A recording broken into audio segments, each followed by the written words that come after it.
Welcome back mga katambalan, mga hot topic and issue pag-usapan natin. Update po tayo kay Barbie Fortesa at kay David Licauco na kung saan nga po ito si Barbie ay tumakbo ng 10.01 km kaninang umaga. At may ilang mga photo din itong si Barbie na i-share na kasama niyang muli sa pagtakbo ang kanyang kaibigan na si Bea at ni Nene.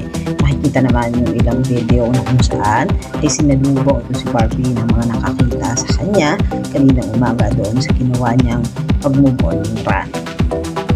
Samantalang si David Licauco naman po ay nag-post naman para naman po sa Oppo Philippines na kung saan nga po ay magkakaroon ng Oppo Grand Christmas Raffle at may chance nga po lahat ng manalo ng 500,000 cash at smartphone at devices at ang mga special gift voucher.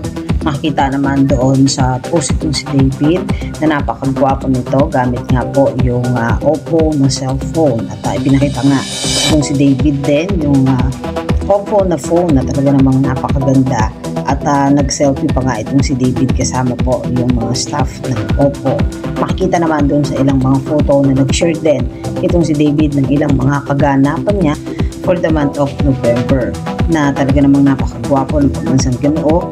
Pre ang Sobra Cafe na nag-share din itong si David na napakasarap na dish ng Sobra Cafe na talaga namang nakakatakam. At bukod nga po doon ay may post din itong si David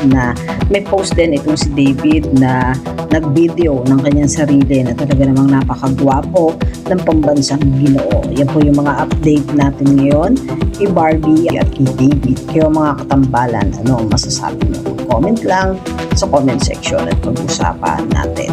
Yan ang mga hot topic and issue dito lamang sa Tambalang J.